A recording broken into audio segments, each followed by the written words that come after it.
Hi, I'm Tyler from Bright, and in this video I want to show you how to assemble a seedling kit that we sell in our shop. When this arrives, you should have one box that has the light in it, and then a very similar box that holds all the structural material, all this gray housing, the header and the footers, as well as a 200 plug seedling tray, 200 Q plugs to go in those trays, and then at the time of your order, if we have stock of seeds, we will send you some seeds. If we're out of seeds, we won't be sending you any. I don't think there's any way right now for us to have you select what seeds we send with you. Just know that you might get some sent to you. But to start this process, what I want to do is I want to build this up, and then after we have that built and I'll walk you through it, I want to talk about general planting and watering and lighting considerations for growing out seedlings. First thing you want to do is find the box that contains all these gray components. And when you pull them out of the box, they're going to be wrapped up in plastic and tape like this. So your first step is to take them out of this, and we'll start the assembly process. We have 5 main parts. We have our header, and that has the strings on it. That allows us to raise and lower our light. We have 2 uprights, and these are our long pieces. And then we have 2 feet, is what I call them. And these are the short pieces. And you'll notice the feet have a hole in the middle of them. One side of that hole is bigger than the other. And this is where we're going to start. What we're going to do is we're going to attach our feet to our uprights, and then once we do that for both uprights and both feet, we'll attach those to the header. So these feet are directional. One side has this little flange, and that's the side you're going to attach the foot to.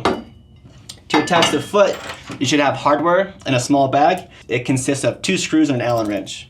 What we're going to do is we're going to take these screws and we're going to put them through the big side of the hole, and then they're going to go into the foot and stick out the small side. Sometimes it's kind of hard to line them up and get it drop in perfectly, and that screw will actually turn and sit inside this foot. If that happens to you, what you can do is just take off that foot, pull your screw out, and continue to put that screw in, or try again.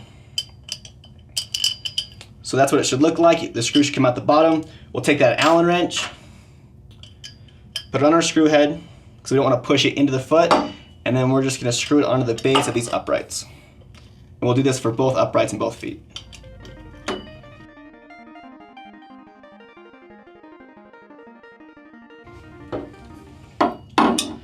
Alright, once we have those securely fastened, we're going to attach both these uprights to the header. On the outside, there's 2 holes, and these uprights just sit right in there. There's no fasteners. So we'll take an upright. The easiest way to do this is to put it upside down, put it in that square hole, put 1 in, put 2 in. Now we'll just flip this over.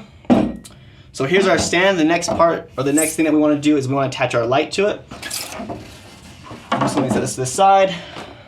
See if it stays on my table. This is our light. We're going to take it out of the box. So bag of hardware should come with a power cable and some clips. And then here's the light itself. When this light arrives, it has these foam inserts to protect the light bulb, and we want to remove those before we install it. What you do with this light is you just turn it 90 degrees and it'll slip right out. Remove the foam.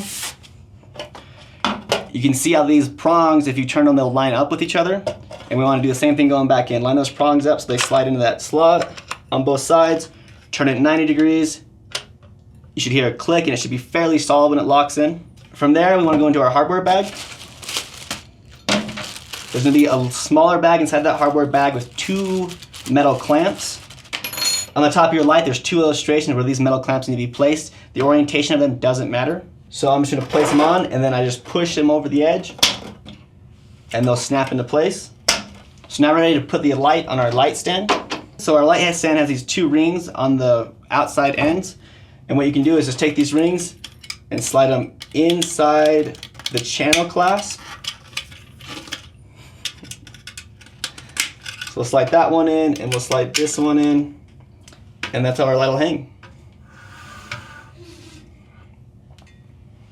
So that covers the installation of our light stand. Now I'm going to show you guys how you should prep your seeds with your seedling trays. So this is our seedling tray, and it's a 200 cell tray, so 200 plugs can sit in this. Here is a box of all of our flexi plugs or Q plugs, whatever you want to call them. These Q plugs have a head and a tail to them. The larger part is the head, while the smaller point is the tail. And when we insert these in the tray, we want the head facing up. Now, it might be kind of hard to see in some of the plugs right away because they're dry, but on the head of these plugs, there is a hole, and that hole is where we're going to insert our seeds. We're gonna put one seed in each of these plugs. The first thing I like to do is actually put the plugs in my tray. So I need to decide how many seedlings I wanna start. So some people might find it easy enough to plant one seed per plug without wetting their plugs. However, if some of them are smashed and you're having a hard time putting seeds in there or finding that hole in the top, you can put them in your tray, give them some water, let them moisten up, and they'll become just as easy to plant. One thing that you should know is that this seedling flat or tray has holes in the bottom. It doesn't hold water.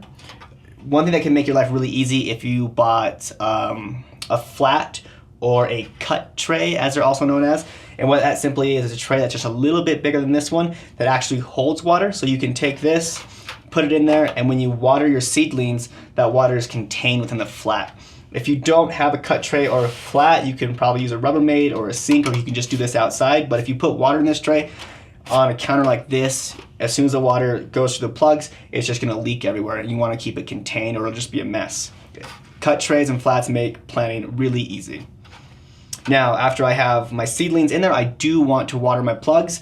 I don't want them to be sitting in any standing water. I want to put as little water on them as possible while getting that plug completely moist. So after you've planted and watered your seedlings, you need to light them. Now, lighting considerations varies per crop, but generally 16 to 18 hours for any seedling will work just fine. And what you want to do is have that 16 to 18 hour cycle of on, and then you want to follow that by a break or a dark cycle. You don't want to give their plants 16 hours or 18 hours in 2 different or 3 different durations. You want to give it to them all at once and then shut them down. Generally 65 to 75 degrees is great for seedlings, Fahrenheit that is. One thing I want to show you is this stand and how the light orients over it. And so we want this light, 10 to 12 inches above our seedlings, and as they grow, we'll probably bring it up. But we also want it high enough so that way, if you have planted this entire flat, the light is actually gonna hit each side of the seedling tray. If it's too close, you're only gonna get light in the middle, and if it's too high, your seedlings aren't gonna get the intensities that they need. But generally, 10 to 12 inches is gonna work just fine. And if you plan on just growing these plants out in the seedling tray and not transplanting them, you'll continually move that light up. However, as soon as those seedlings get true leaves, and if you don't know what true leaves are, we'll link up a blog post so you can look at it, they are ready for transplanting. So if they're gonna go to towers or somewhere else, you're gonna need to wait till they have true leaves, which is generally a few weeks into this process. So that's everything I had in this video. I hope I went into enough detail in these steps to get you guys started with your seedling kit.